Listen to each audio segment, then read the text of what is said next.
Chapter 54 The Town Ho's Story As Told at the Golden Inn. The Cape of Good Hope, and all the watery region round about there, is much like some noted four corners of a great highway, where you meet more travelers than in any other part. It was not very long after speaking the Gawney that another homeward-bound whaleman, the Town Ho, was encountered. She was manned almost wholly by Polynesians. In the short gam that ensued, she gave us strong news of Moby Dick. To some, the general interest in the white whale was now wildly heightened by a circumstance of the Town Ho's story, which seemed obscurely to involve with the whale a certain wondrous, inverted visitation of one of those so-called judgments of God, which at times are said to overtake some men. This latter circumstance, with its own particular accompaniments, forming what may be called the secret part of the tragedy about to be narrated, never reached the ears of Captain Ahab or his mates. For that secret part of the story was unknown to the captain of the Town Ho himself.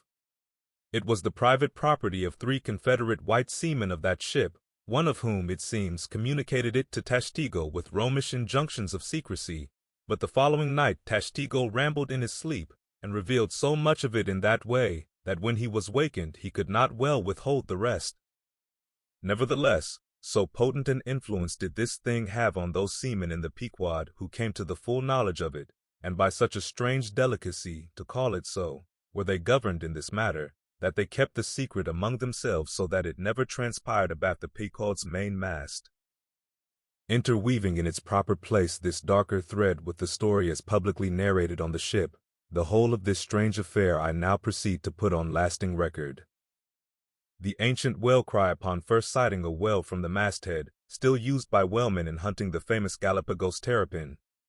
For my humor's sake, I shall preserve the style in which I once narrated it at Lima, to a lounging circle of my Spanish friends, one Saint's Eve, smoking upon the thick gilt-tiled piazza of the Golden Inn. Of those fine cavaliers, the young Dons, Pedro and Sebastian, were on the closer terms with me, and hence the interluding questions they occasionally put, and which are duly answered at the time.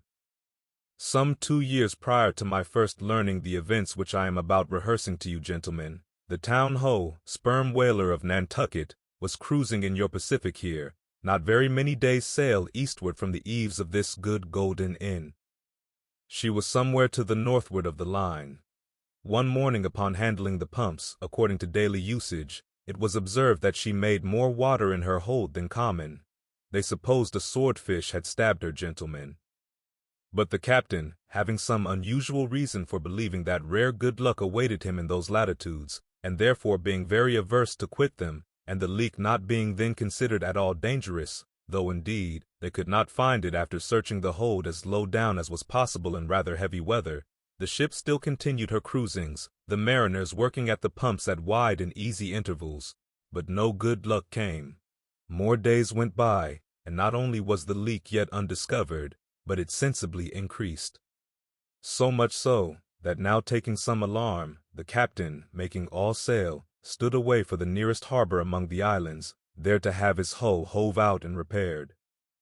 Though no small passage was before her, yet, if the commonest chance favored, he did not at all fear that his ship would founder by the way, because his pumps were of the best, and being periodically relieved at them, those 36 men of his could easily keep the ship free, never mind if the leak should double on her. In truth, well nigh the whole of this passage being attended by very prosperous breezes, the Town Ho had all but certainly arrived in perfect safety at her port without the occurrence of the least fatality, had it not been for the brutal overbearing of Radney, the mate, a vineyarder, and the bitterly provoked vengeance of Steelkilt, a lakeman and desperado from Buffalo.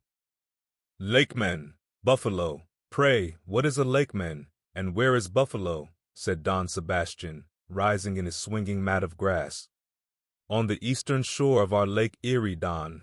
But, I crave your courtesy. May be, you shall soon hear further of all that.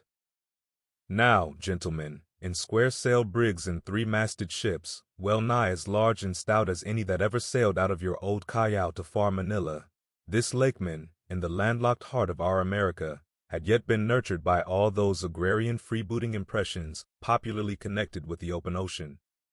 For in their interflowing aggregate, those grand freshwater seas of ours, Erie and Ontario, and Huron, and Superior, and Michigan, possess an ocean-like expansiveness, with many of the ocean's noblest traits, with many of its rimmed varieties of races and of climes.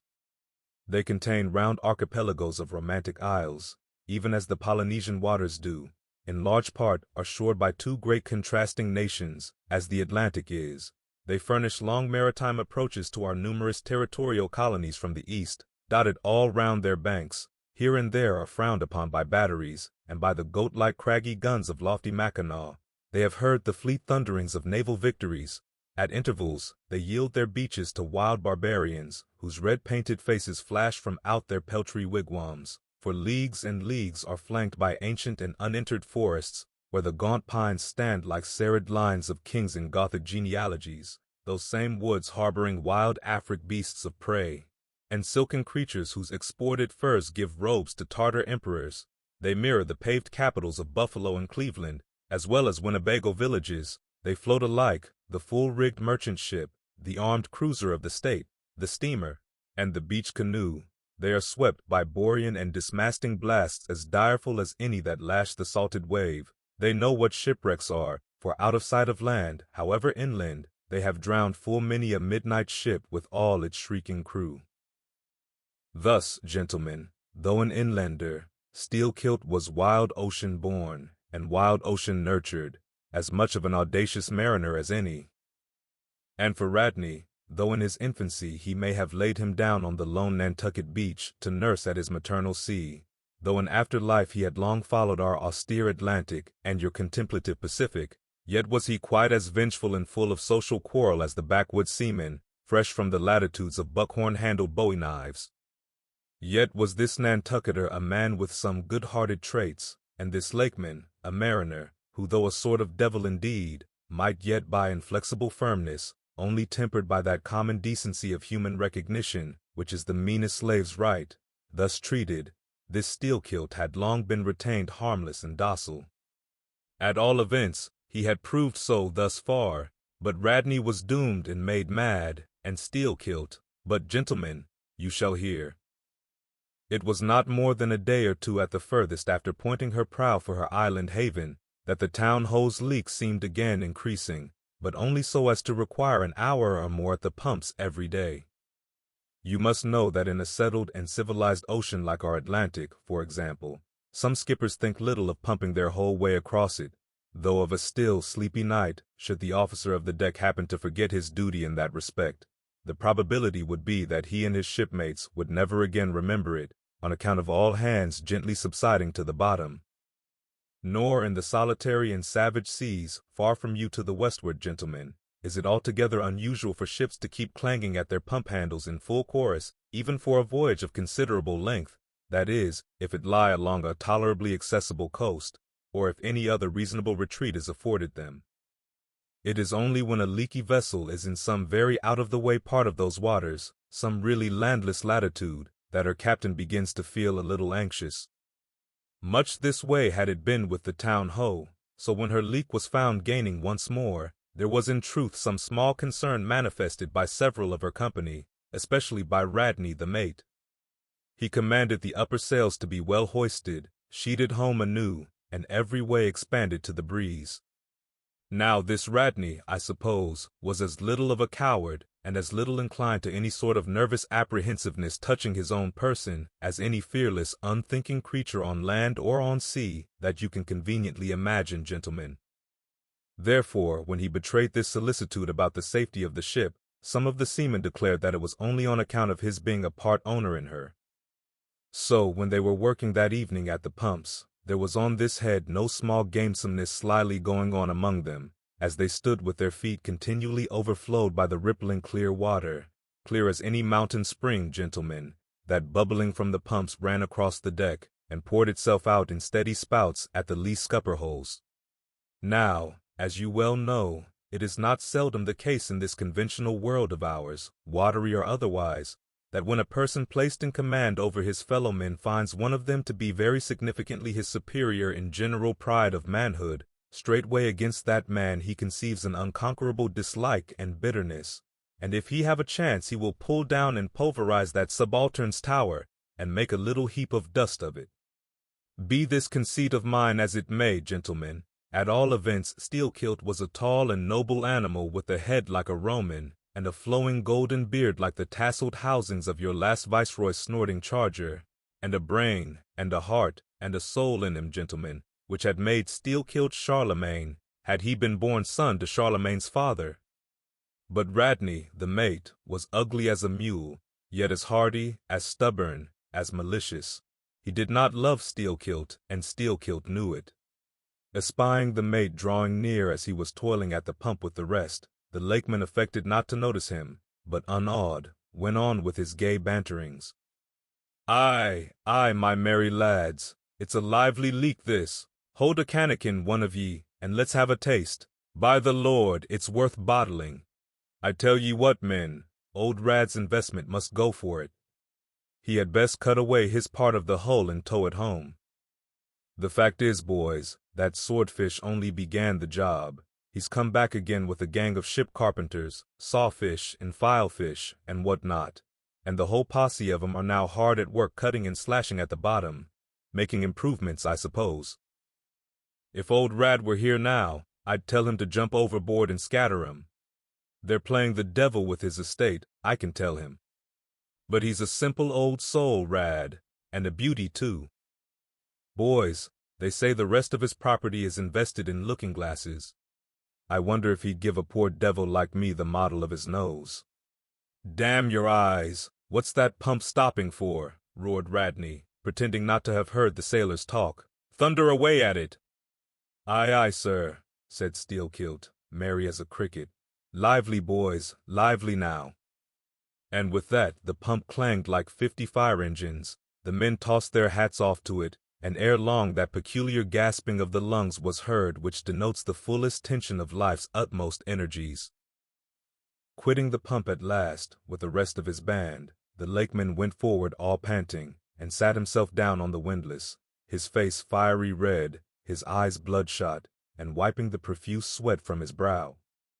Now, what cozening fiend it was, gentlemen, that possessed Radney to meddle with such a man in that corporeally exasperated state, I know not, but so it happened. Intolerably striding along the deck, the mate commanded him to get a broom and sweep down the planks, and also a shovel, and remove some offensive matters consequent upon allowing a pig to run at large. Now, gentlemen, sweeping a ship's deck at sea is a piece of household work which in all times but raging gales is regularly attended to every evening. It has been known to be done in the case of ships actually foundering at the time. Such, gentlemen, is the inflexibility of sea usages and the instinctive love of neatness in seamen, some of whom would not willingly drown without first washing their faces.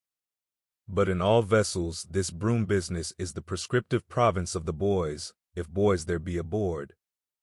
Besides, it was the stronger men in the town ho that had been divided into gangs, taking turns at the pumps, and being the most athletic seaman of them all, Steelkilt had been regularly assigned captain of one of the gangs. Consequently, he should have been freed from any trivial business not connected with truly nautical duties, such being the case with his comrades. I mention all these particulars so that you may understand exactly how this affair stood between the two men. But there was more than this. The order about the shovel was almost as plainly meant to sting and insult Steelkilt as though Radney had spat in his face. Any man who has gone sailor in a whale ship will understand this, and all this and doubtless much more, the lakeman fully comprehended when the mate uttered his command. But as he sat still for a moment, and as he steadfastly looked into the mate's malignant eye and perceived the stacks of powder casks heaped up in him and the slow match silently burning along towards them, as he instinctively saw all this, that strange forbearance and unwillingness to stir up the deeper passionateness in any already ireful being, a repugnance most felt, when felt at all, by really valiant men even when aggrieved, this nameless phantom feeling, gentlemen, stole over Steelkilt. Therefore, in his ordinary tone, only a little broken by the bodily exhaustion he was temporarily in, he answered him saying that sweeping the deck was not his business, and he would not do it. And then, without at all alluding to the shovel, he pointed to 3 lads as the customary sweepers, who, not being billeted at the pumps, had done little or nothing all day.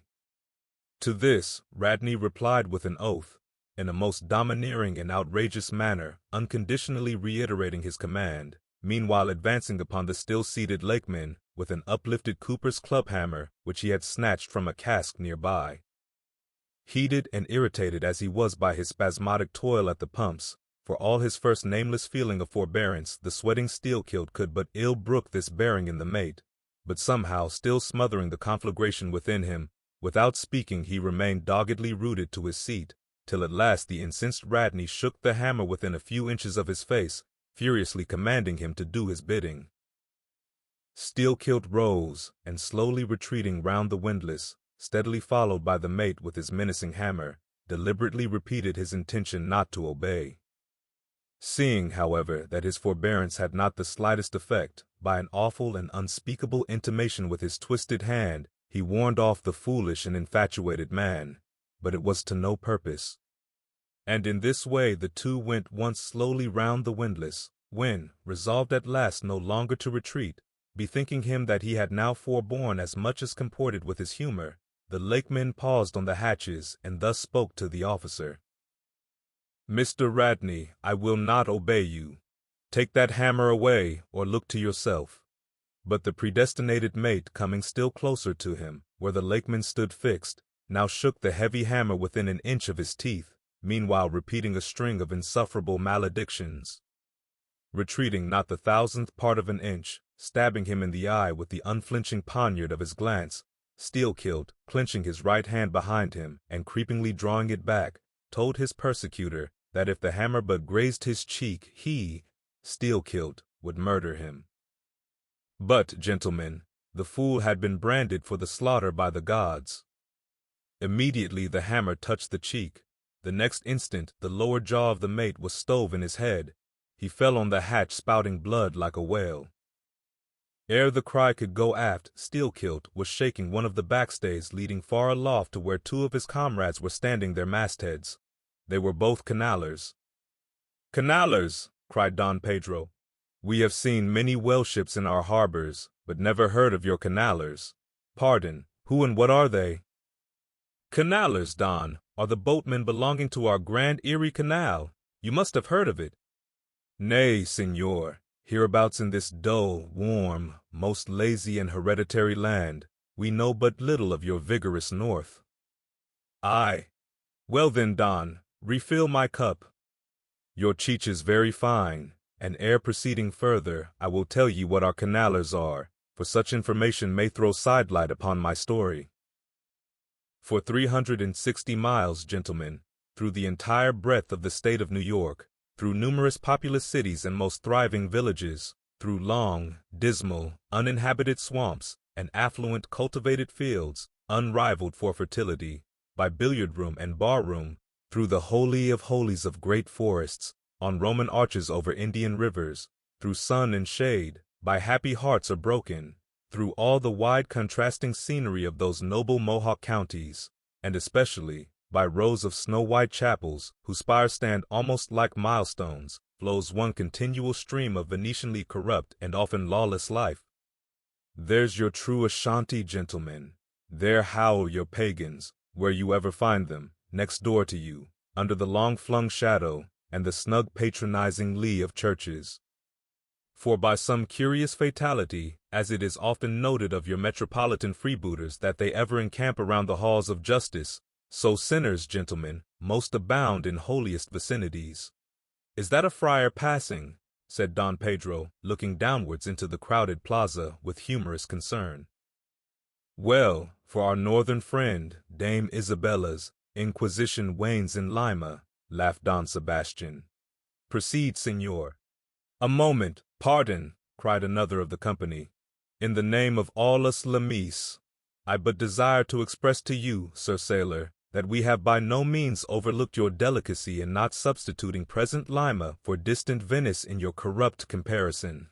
Oh, do not bow and look surprised. You know the proverb all along this coast, corrupt as Lima. It but bears out your saying, too. Churches more plentiful than billiard tables, and forever open, and corrupt as Lima. So too Venice. I have been there. The holy city of the blessed evangelist, Saint Mark, Saint Dominic, purge it. Your cup, Thanks. Here I refill. Now, you pour out again. Freely depicted in his own vocation, gentlemen, the canaler would make a fine dramatic hero, so abundantly and picturesquely wicked is he.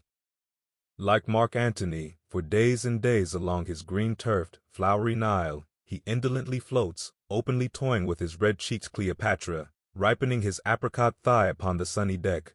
But ashore, all this effeminacy is dashed. The brigandish guise which the canaler so proudly sports, his slouched and gaily ribboned hat betoken his grand features. A terror to the smiling innocence of the villages through which he floats, his swart visage and bold swagger are not unshunned in cities. Once a vagabond on his own canal, I have received good turns from one of these canalers. I thank him heartily, would fain be not ungrateful, but it is often one of the prime redeeming qualities of your man of violence, that at times he has as stiff an arm to back a poor stranger in a strait as to plunder a wealthy one. In sum, gentlemen, what the wildness of this canal life is emphatically evinced by this, that our wild whale fishery contains so many of its most finished graduates, and that scarce any race of mankind, except Sydney men, are so much distrusted by our whaling captains. Nor does it at all diminish the curiousness of this matter, that to many thousands of our rural boys and young men born along its line, the probationary life of the Grand Canal furnishes the sole transition between quietly reaping in a Christian cornfield and recklessly plowing the waters of the most barbaric seas. I see, impetuously exclaimed Don Pedro, spilling his chicha upon his silvery ruffles. No need to travel, the world's one Lima. I had thought now that at your temperate north the generations were cold and holy as the hills. But the story. I left off, gentlemen, where the lakeman shook the backstay. Hardly had he done so, when he was surrounded by the 3 junior mates and the 4 harpooneers, who all crowded him to the deck. But sliding down the ropes like baleful comets, the 2 canalers rushed into the uproar and sought to drag their man out of it towards the forecastle. Others of the sailors joined with them in this attempt, and a twisted turmoil ensued. While standing out of harm's way, the valiant captain danced up and down with a whale pike, calling upon his officers to manhandle that atrocious scoundrel and smoke him along to the quarterdeck. At intervals, he ran close up to the revolving border of the confusion, and prying into the heart of it with his pike, sought to prick out the object of his resentment. But Steelkilt and his desperadoes were too much for them all. They succeeded in gaining the forecastle deck, where, hastily slewing about 3 or 4 large casks in a line with the windlass, these sea Parisians entrenched themselves behind the barricade. "Come out of that, ye pirates!" roared the captain, now menacing them with a pistol in each hand, just brought to him by the steward. "Come out of that, ye cutthroats!" Steelkilt leapt on the barricade, and striding up and down there, defied the worst the pistols could do, but gave the captain to understand distinctly that his, Steelkilt's, death would be the signal for a murderous mutiny on the part of all hands.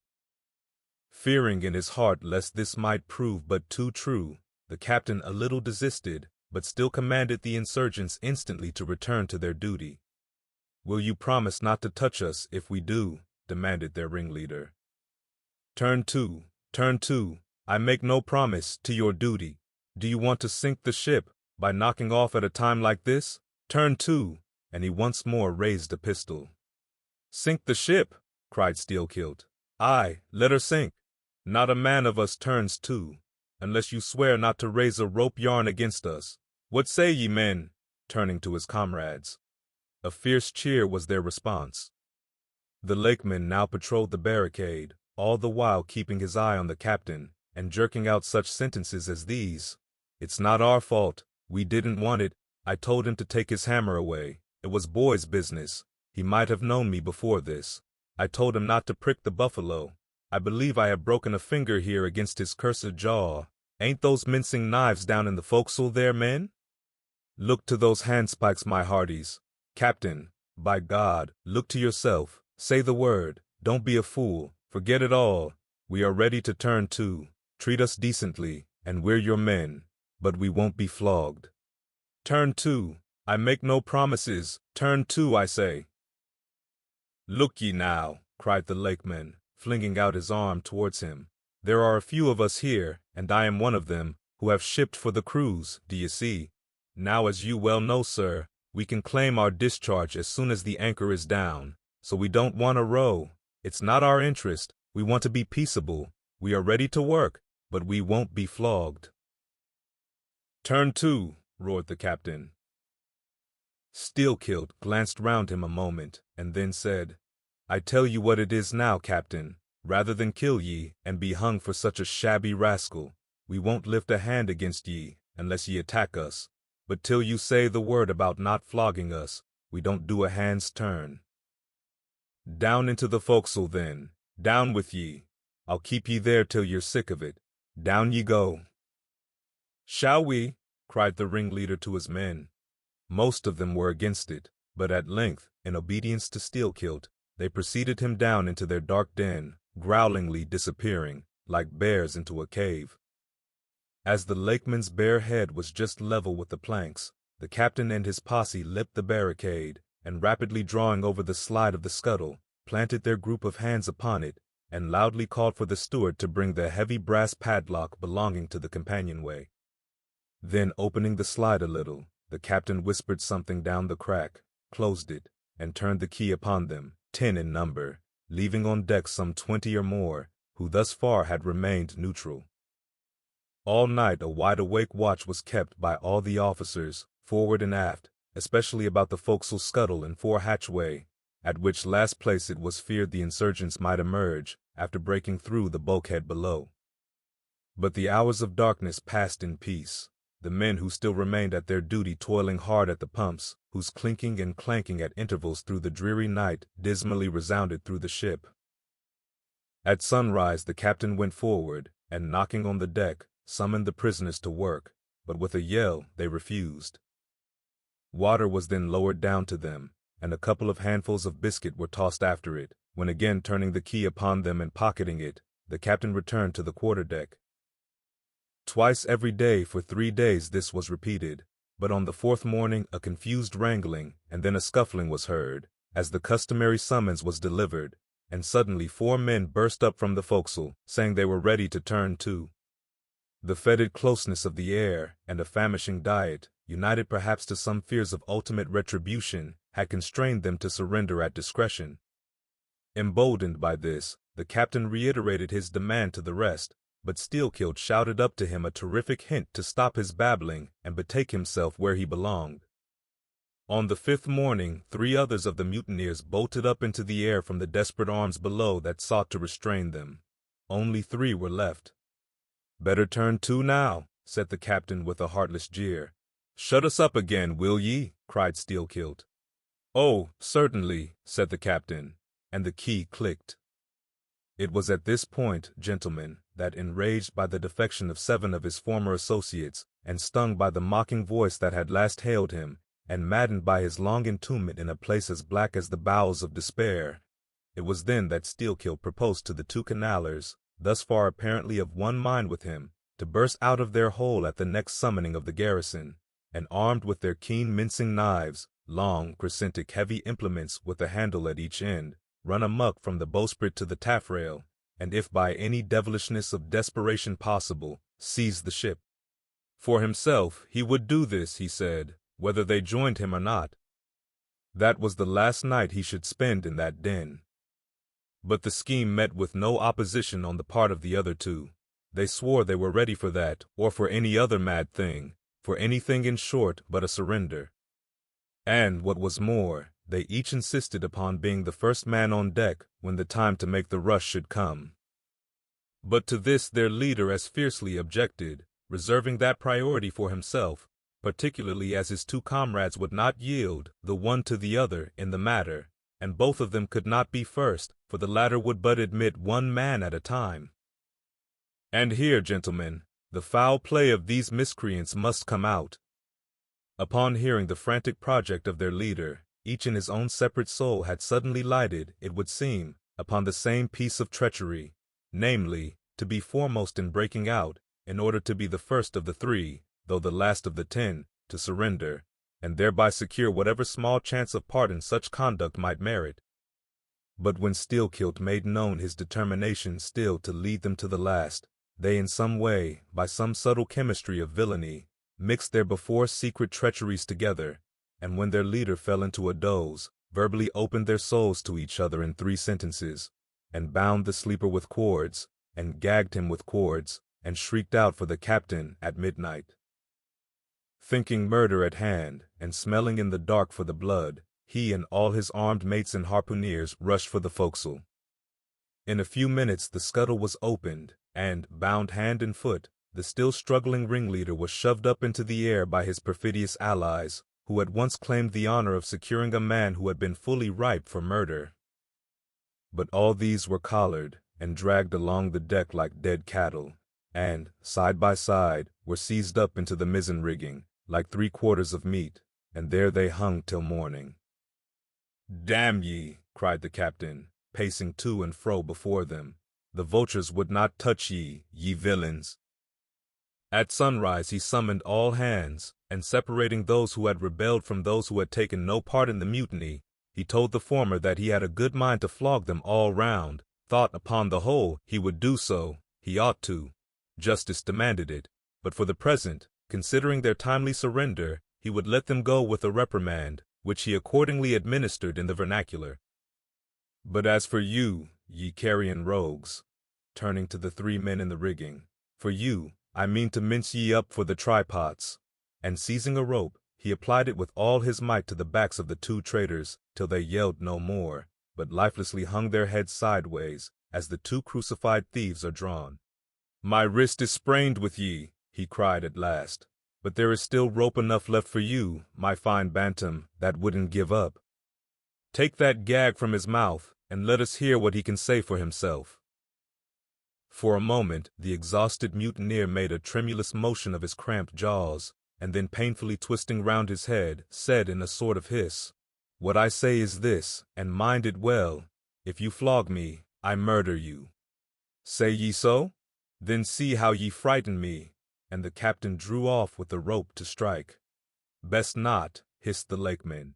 "But I must," and the rope was once more drawn back for the stroke. Steelkilt here hissed out something, inaudible to all but the captain, who, to the amazement of all hands, started back, paced the deck rapidly 2 or 3 times, and then suddenly throwing down his rope, said, "I won't do it. Let him go. Cut him down. Do you hear?" But as the junior mates were hurrying to execute the order, a pale man, with a bandaged head, arrested them, Radney, the chief mate. Ever since the blow, he had lain in his berth, but that morning, hearing the tumult on the deck, he had crept out, and thus far had watched the whole scene. Such was the state of his mouth, that he could hardly speak, but mumbling something about his being willing and able to do what the captain dared not attempt, he snatched the rope and advanced to his pinioned foe. "You are a coward," hissed the lakeman. "So I am, but take that." The mate was in the very act of striking, when another hiss stayed his uplifted arm. He paused, and then pausing no more, made good his word, spite of Steelkilt's threat, whatever that might have been. The 3 men were then cut down, all hands were turned to, and, sullenly worked by the moody seamen, the iron pumps clanged as before.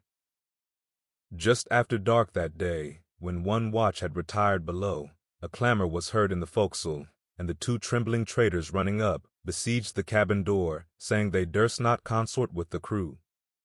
Entreaties, cuffs, and kicks could not drive them back, so at their own instance they were put down in the ship's run for salvation. Still, no sign of mutiny reappeared among the rest. On the contrary, it seemed that mainly at Steelkilt's instigation, they had resolved to maintain the strictest peacefulness, obey all orders to the last, and, when the ship reached port, desert her in a body. But in order to ensure the speediest end to the voyage, they all agreed to another thing, namely, not to sing out for whales, in case any should be discovered. For, spite of her leak, and spite of all her other perils, the town host still maintained her mastheads, and her captain was just as willing to lower for a fish that moment, as on the day his craft first struck the cruising ground. And Radney the mate was quite as ready to change his berth for a boat, and with his bandaged mouth seek to gag in death the vital jaw of the whale. But though the lakemen had induced the seamen to adopt this sort of passiveness in their conduct, he kept his own counsel, at least till all was over, concerning his own proper and private revenge upon the man who had stung him in the ventricles of his heart. He was in Radney the chief mate's watch, and as if the infatuated man sought to run more than halfway to meet his doom, after the scene at the rigging, he insisted, against the express counsel of the captain, upon resuming the head of his watch at night.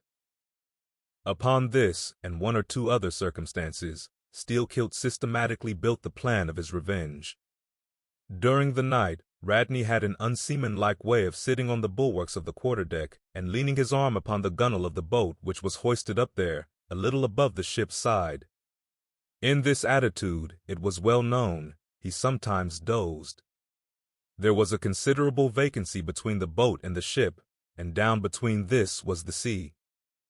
Steelkilt calculated his time, and found that his next trick at the helm would come round at 2 o'clock, in the morning of the third day from that in which he had been betrayed. At his leisure, he employed the interval in braiding something very carefully in his watches below. "What are you making there?" said a shipmate. "What do you think? What does it look like?" "Like a lanyard for your bag, but it's an odd one, seems to me." "Yes, rather oddish," said the lakeman, holding it at arm's length before him. "But I think it will answer. Shipmate, I haven't enough twine. Have you any?" But there was none in the forecastle. "Then I must get some from old Rad," and he rose to go aft. "You don't mean to go a-begging to him," said a sailor. "Why not?" "Do you think he won't do me a turn when it's to help himself in the end, shipmate?" And going to the mate, he looked at him quietly and asked him for some twine to mend his hammock. It was given him. Neither twine nor lanyard were seen again, but the next night an iron ball, closely netted, partly rolled from the pocket of the lakeman's monkey jacket as he was tucking the coat into his hammock for a pillow. 24 hours after, his trick at the silent helm, nigh to the man who was apt to doze over the grave always ready dug to the seaman's hand, that fatal hour was then to come, and in the foreordaining soul of Steelkilt, the mate was already stark and stretched as a corpse, with his forehead crushed in. But, gentlemen, a fool saved the would-be murderer from the bloody deed he had planned. Yet complete revenge he had, and without being the avenger. For by a mysterious fatality, heaven itself seemed to step in to take out of his hands into its own the damning thing he would have done. It was just between daybreak and sunrise of the morning of the second day, when they were washing down the decks, that a stupid Tenerife man, drawing water in the main chains, all at once shouted out, "There she rolls! There she rolls! Jesu, what a whale!" It was Moby Dick. "Moby Dick!" cried Don Sebastian. "Saint Dominic! Sir Sailor, but do whales have christenings? Whom call you Moby Dick?" "A very white, and famous, and most deadly immortal monster, Don. But that would be too long a story." "How? How?" cried all the young Spaniards, crowding. "Nay, Dons, nay, nay, I cannot rehearse that now. Let me get more into the air, sirs." The chicha," cried Don Pedro. "Our vigorous friend looks faint. Fill up his empty glass." "No need, gentlemen. One moment, and I proceed.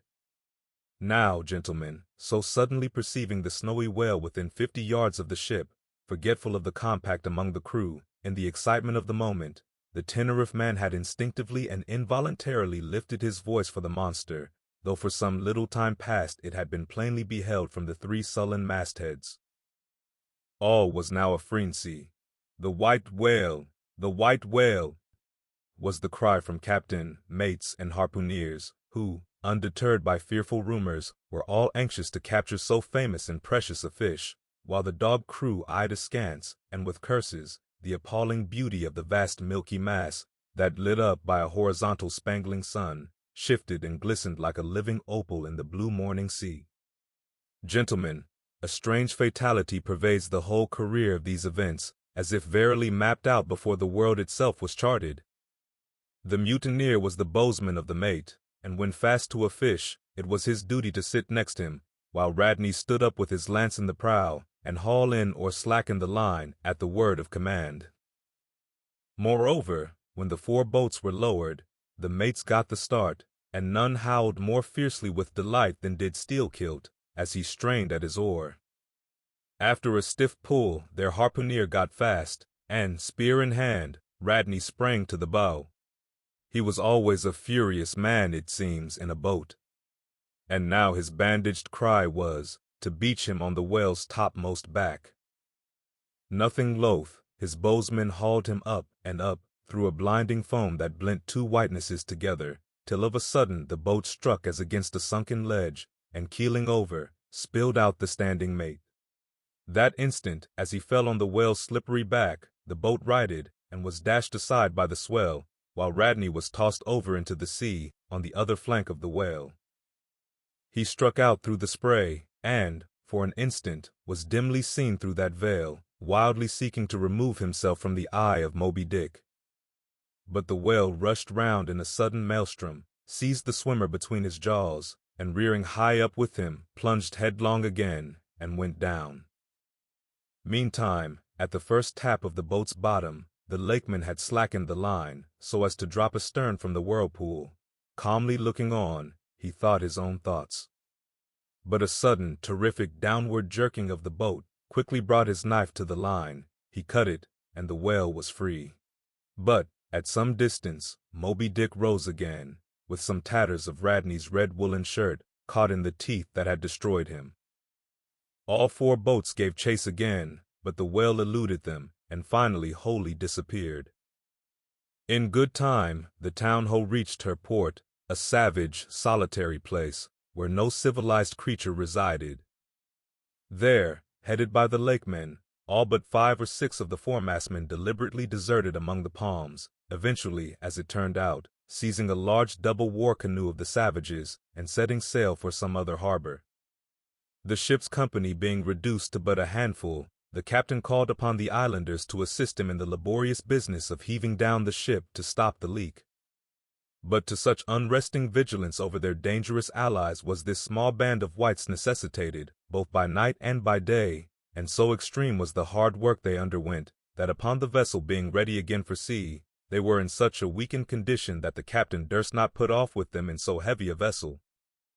After taking counsel with his officers, he anchored the ship as far off shore as possible, loaded and ran out his 2 cannon from the bows, stacked his muskets on the poop, and warning the islanders not to approach the ship at their peril, took 1 man with him, and setting the sail of his best whaleboat, steered straight before the wind for Tahiti, 500 miles distant, to procure a reinforcement to his crew. On the 4th day of the sail, a large canoe was descried, which seemed to have touched at a low isle of corals. He steered away from it, but the savage craft bore down on him, and soon the voice of Steelkilt hailed him to heave to, or he would run him under water. The captain presented a pistol. With 1 foot on each prow of the yoked war canoes, the lakeman laughed him to scorn, assuring him that if the pistol so much as clicked in the lock, he would bury him in bubbles and foam. "What do you want of me?" cried the captain. "Where are you bound? And for what are you bound?" demanded Steelkilt. "No lies. I am bound to Tahiti for more men." "Very good. Let me board you a moment. I come in peace." With that he leaped from the canoe, swam to the boat, and climbing the gunwale, stood face to face with the captain. "Cross your arms, sir. Throw back your head. Now, repeat after me. As soon as Steelkilt leaves me, I swear to beach this boat on yonder island, and remain there 6 days. If I do not, may lightning strike me." "A pretty scholar," laughed the lakeman. "Adios, senor." And leaping into the sea, he swam back to his comrades. Watching the boat till it was fairly beached, and drawn up to the roots of the coconut trees, Steelkilt made sail again, and in due time arrived at Tahiti, his own place of destination. There, luck befriended him. 2 ships were about to sail for France, and were providentially in want of precisely that number of men which the sailor headed. They embarked, and so forever got the start of their former captain, had he been at all minded to work them legal retribution. Some 10 days after the French ships sailed, the whaleboat arrived, and the captain was forced to enlist some of the more civilized Tahitians, who had been somewhat used to the sea. Chartering a small native schooner, he returned with them to his vessel, and finding all right there, again resumed his cruisings. Where Steelkilt now is, gentlemen, none know. But upon the island of Nantucket, the widow of Radney still turns to the sea which refuses to give up its dead, still in dreams sees the awful white whale that destroyed him. "Are you through?" said Don Sebastian quietly. "I am, Don." "Then I entreat you, tell me if, to the best of your own convictions, this your story is in substance really true. It is so passing wonderful. Did you get it from an unquestionable source? Bear with me if I seem to press." "Also bear with all of us, Sir Sailor, for we all join in Don Sebastian's suit," cried the company with exceeding interest. "Is there a copy of the Holy Evangelists in the Golden Inn, gentlemen?"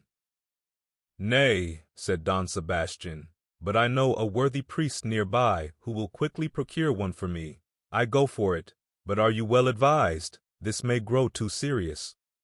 Will you be so good as to bring the priest also, Don?" "Though there are no auto de fes in Lima now," said one of the company to another, "I fear our sailor friend runs risk of the archiepiscopacy. Let us withdraw more out of the moonlight. I see no need of this." "Excuse me for running after you, Don Sebastian, but may I also beg that you will be particular in procuring the largest-sized evangelists you can?"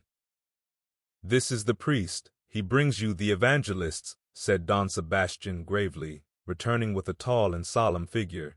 "Let me remove my hat. Now, venerable priest, further into the light, and hold the holy book before me that I may touch it. So help me heaven, and on my honor the story I have told ye, gentlemen, is in substance and its great items true. I know it to be true. It happened on this ball. I trod the ship. I knew the crew. I have seen and talked with Steelkilt since the death of Radney."